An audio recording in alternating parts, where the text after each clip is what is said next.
Shana Tova, everyone. Fears. We all have them. Fear is a natural, primitive, and powerful emotion that we all possess.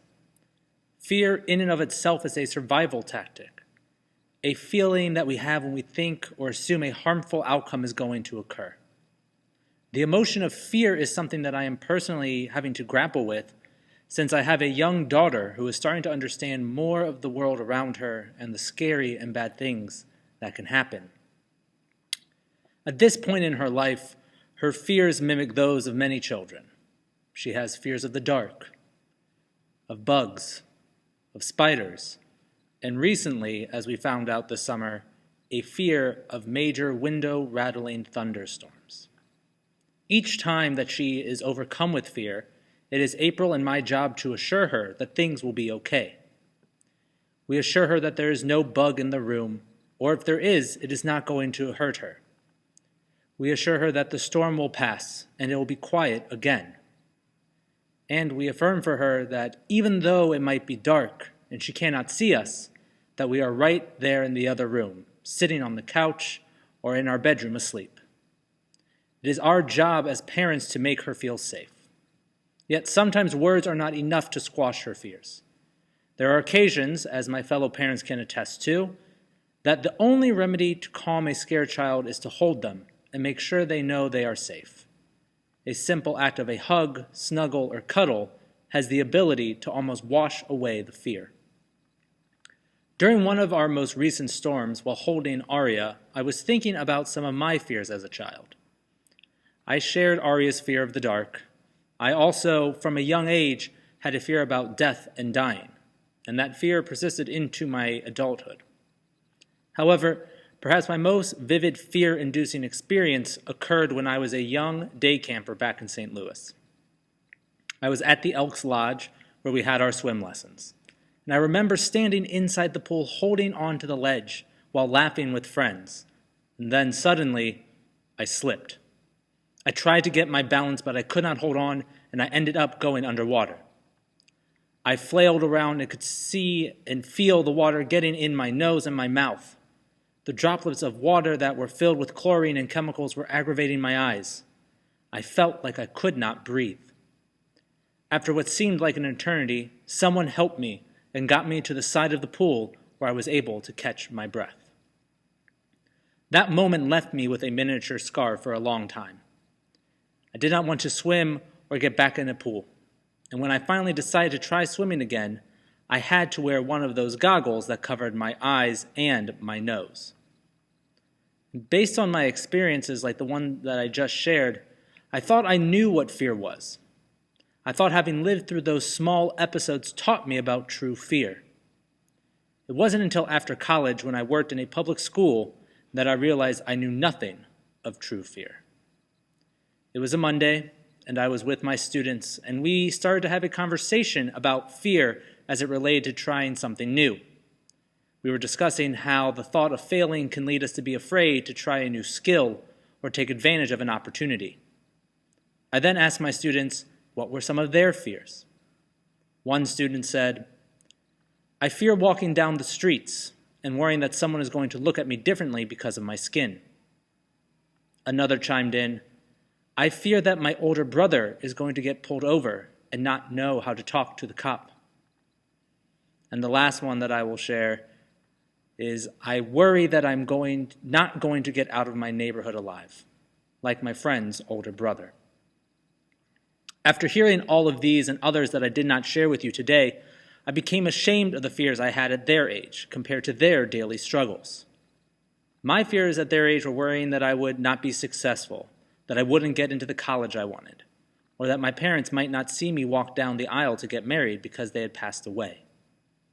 My fears were fears that belonged to those with privilege.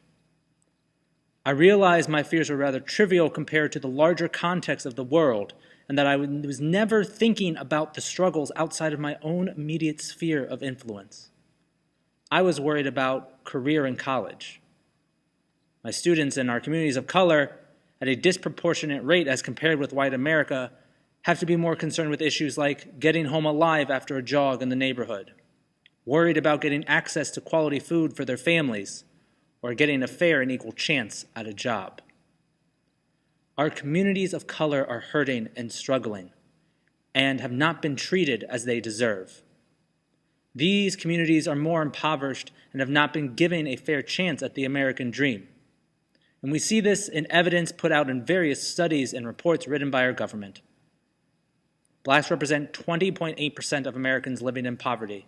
And when you combine that with all communities of color, the percentage then increases to 73.9%, as reported by the U.S. Census Bureau.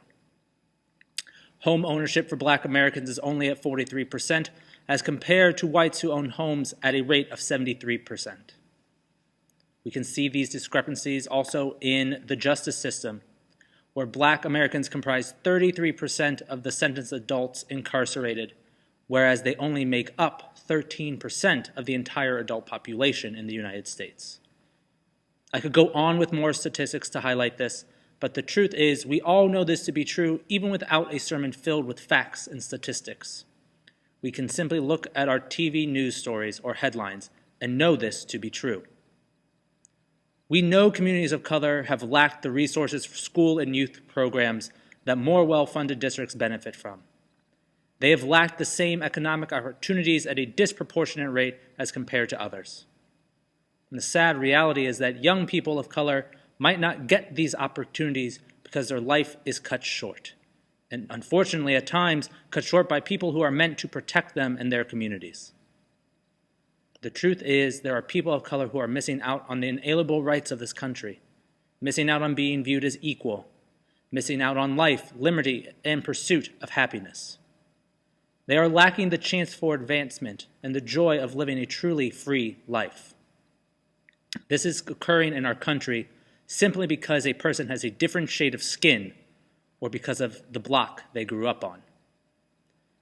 And in truth, we are conditioned to break things down, judge another person or object, and then classify them. Even when we are in preschool, we are taught to categorize and group things together or apart by size, shape, and color. We are taught through song to determine which of these things is not like the other, which of these things does not belong. While the song simply means which one does not fit into the group, the undertones make it seem like there is something inherently wrong with the other, something wrong with being different. We make snap classifications and judgments all of the time. An article in Forbes explains that usually within the first 7 seconds, people have already made character assessments about another person. And some even suggest that it takes but 1/10 of a second to cement these opinions in our minds. How can an individual come to an accurate conclusion about another person in such a short time frame? The answer is simple. We do it based on what we see.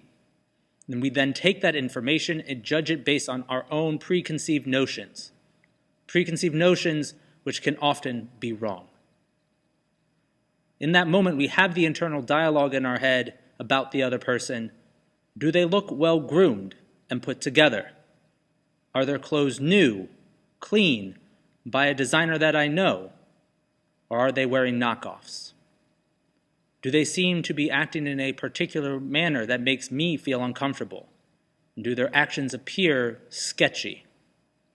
But, and this is an embarrassing and wrong question that some ask, what does the color of their skin make me feel? What are my own preconceived notions about people with that shade of skin? The worst part is that this is probably the first question they base their opinions on. I bring up fear in the conversation I had with my students a decade ago because we are in a world where even those of us who have privilege can no longer claim to not know the fear and reality that people of color live with day in and day out in this country. The flames of the fears that are based in prejudice and bias are not being extinguished, but are rather being fanned and made to grow larger. The truth is, the fears of my students from a decade ago are still being uttered as the fears of this generation of young students of color. So how do we deal with fear? How do we overcome the debilitating impact of fear in our lives? It depends. We may try and face our fears head on. So if you have a fear of heights, you go to a tall building to try and enjoy the view. Fear of water, go for a wade in the ocean or river. And the fear of spiders, perhaps you try holding or touching a tarantula. However, sometimes when we have major questions such as how we deal with prejudice and hate, it is the time to turn to our religious traditions for strength and guidance. In Judaism, we have countless texts that mention the response to fear, and perhaps none more familiar than Psalm 23. Psalm 23, which we recite at funerals, has become one of the most well-known psalms for talking about fear. As it states, "Though I walk through the valley of the shadow of death, I have no fear, for thou art with me. Thy rod and thy staff, they comfort me." Or plainly put, our faith in God is what is supposed to help us through our fears. Knowing that God is with us and would not want bad things to happen to us should help us through those times of trouble and tribulation. I love Psalm 23, and it really might be my favorite psalm because I do gain strength from its words and the poetry of that which the psalmist is trying to convey to the reader, reminding us that we should never feel abandoned because God is there. We are never truly alone as long as we have faith in Hashem. And yet, the psalm seems to be thinking of a different time in the history of the universe. Psalm 23 is not a notion of faith that we need in the troubled year of 2020. The reason is that faith is a complicated thing. Faith is an assumption. I have faith in God, and so I believe God is there. And each of us can provide our own real life, day-to-day proofs of God's existence, but still, at the end of the day, it is faith, a belief, a thought, or a hope. In 2020, we are meant to have faith in the leaders and advisors of our society. We are supposed to have faith in all of our government officials, that including the police, the fire department, medical officials, those sitting in the Capitol in St. Paul or in Washington, D.C. Yet this is a faith that is not so easy for some to hold on to. There is an ever-growing amount of tangible proof as to why we should not believe nor have faith that they will always do the right thing. We all must admit that we have proof that our society and our system needs reform. We have the videos of George Floyd. We have the senseless tragedy of Breonna Taylor. We have the footage from Ahmaud Arbery. And we have the reality as seen from the view of Jacob Blake's children. And we have the silence from society concerning other incidents prior to these. Faith in God is important and is great and powerful for an individual's own strength and struggle. And that said, faith is not going to change the cruelties of our modern era or those of prior generations. We need more than faith. And faith in some way is a passive action. Faith is deeply individualized. And by that I mean you can say to yourself, I have faith in X, Y, or Z. I have faith in God. I have faith in people. Or I have faith that this will all eventually work out. Then you can go on continuing with your own life. The only action required to have faith is to think and determine if you have that faith or not. Now it is time for us to take the idea of faith in humanity and to bring it to the forefront. It is time for us to take the faith that gives each of us strength and to join together to cause true change in the world, to go from silence and apathy to never being quiet about the injustices and atrocities that fester in our communities. Just as our tradition gives us a roadmap for how we are to deal with our own personal fears, it also presents the expectations for all Jews when we bear witness to these injustices. We are told that it is our responsibility to squash them before they overrun our society. Here are but a few instances from our biblical canon. Proverbs 31, 8-9. Speak up for those who cannot speak for themselves, for the rights of all who are destitute. Speak up and judge fairly. Defend the rights of the poor and the needy. Psalm 41. Blessed are those who have regard for the weak. The Lord delivers them in times of trouble. Isaiah 56:1. This is what the Lord says, maintain justice and do what is right.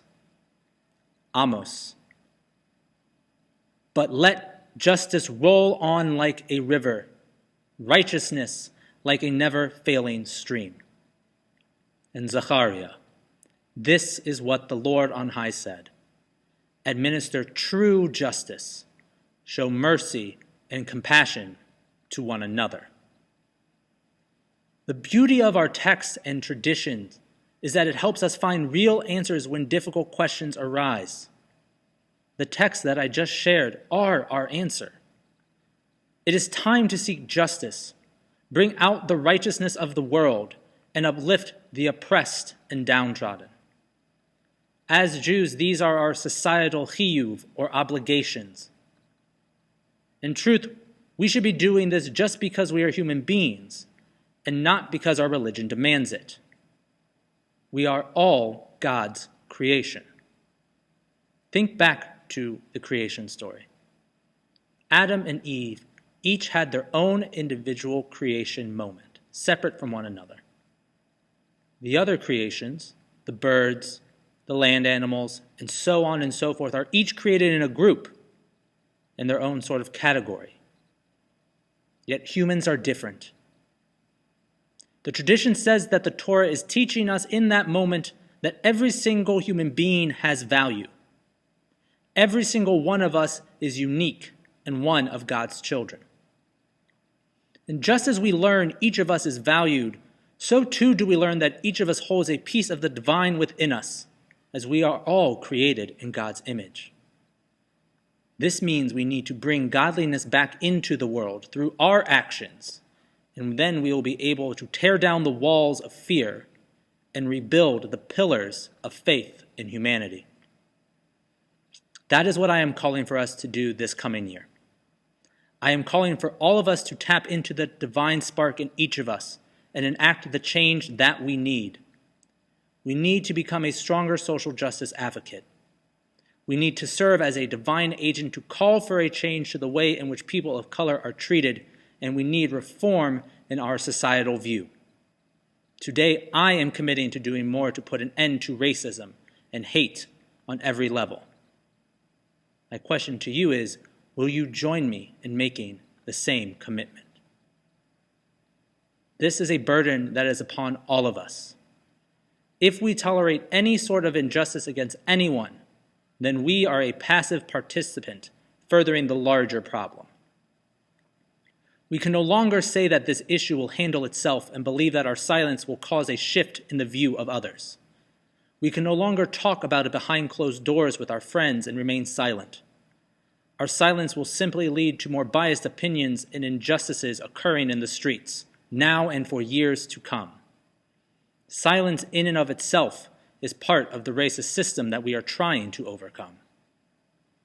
It is through our peaceful actions and demonstrations, our voting, and through us holding people in power accountable for their misdeeds and transgressions that will lead to true change. We must speak up and unite with our brothers and sisters of color, like Rabbi Abraham Joshua Heschel and many other Jews did years ago with Dr. Martin Luther King Jr. If we desire change, we must call to our Jews of color for help and direction in how we can be agents of change. We need to be educated in the things that we can do to help. Each of us has that responsibility to learn what we can do.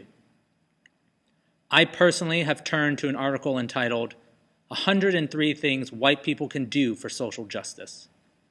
I encourage anyone and everyone to take a look at it. I found it eye-opening on some of the things that we can do to make a more inclusive and fair and balanced and equal world.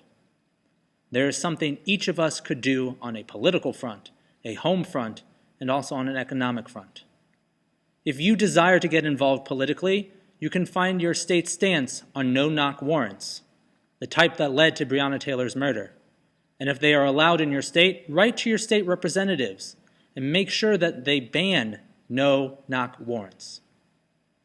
You could also be sure to read up on future candidates and attend informational sessions about candidates and see their stances on ending mass incarceration, ending cash bail, or reducing mandatory minimum sentences, all issues that impact people of color greatly. In our homes, we as parents can make sure that we have books and movies with people of color as the heroes and protagonists. Or as April and I did after the George Floyd killing, make sure that our children have action figures and Barbies of color. Another example that we are doing this year in our home is for Sukkot, in addition to the traditional ushpizim that we welcome each night, we will welcome and highlight a person of color that stands for the same thing as the traditional guest for that evening. We need to do our part the best that we can to make sure that we do not put an unintentional bias mindset or preference in our children. On the economic front, we need to build up the black business owners by supporting their businesses and buying from them. If we are a recruiter for a company, we must ensure that we send recruitment staff to historically black colleges and universities to help our companies be more diverse. And these are just some of the ideas put forth in that article. And there are so many more, and I encourage you to find the ones that speak to you the most in this moment. Yet most importantly, we must be present. Be present for members of color in their struggle. Be vocal in your support. Take it from the easy stage of verbal support to a tangible level of support through peaceful action. Support that is seen and not just heard. We can no longer let the people of color live in fear every single day. We can no longer worry about ourselves and not about those who are losing their lives due to the shade of their skin. We cannot tolerate this hatred because as Jews, we know all too well what happens when you are so hated. We know that hate kills and maims society. We need our faith in God to give us strength because right now we need to restore faith in each other. We need a world filled with faith that society will do the right thing. It does not matter if you are white, black, Hispanic, Asian, or indigenous. It does not matter if you are Jewish, Christian, or Muslim. It does not matter if you are straight, gay, or lesbian. It does not matter if you are Republican, Democrat, or independent. What does matter is that you are a human, and that another human, one of God's creations, is suffering. What matters is that you were created in God's image, and so was every human being. And if we do not take tangible action, then I have the greatest fear of all. I fear that Arya's world and the world of her children will be filled with more fear than we have now. It'll be even more divided. A world where love cannot blot out the hate because there simply is too much of it. I fear that she and her children will not be able to further the cause of equality and anti-racism, but they will instead be stuck in the trenches of the broken world that we, both you and I, left behind for them. This is not just a new year for us on the calendar. This needs to be the beginning of a new year and a new world view. This needs to be the start of correcting the wrongs done before us. It is hard to face our flaws and our mistakes. It is hard to look at our involvement actively or inactively in furthering systematic racism and biases in culture. But this is our time as individuals, as communities, and all humanity to do tshuva this year. This is our time to repent, to react, and to not let these things happen again. This needs to end on our watch. Judaism tells us this. Our Constitution tells us this. But more importantly, our own moral compass should be pointing us in that direction. The time is now, and the moment is here. We cannot squander this opportunity to eliminate the fears of walking down the street and then never getting to go home just because of how you look. As I said, I will be doing more this year and beyond to put an end to systematic racism and injustice. And I call on you to do the same. This is all of our obligation, as Jews, but really just as people. May we all do our tshuva for the societal transgressions of our collective past. May next year be a year filled with more love, with faith in all, and may it be a world that is ultimately better than the world that we each came into. Shana Tova.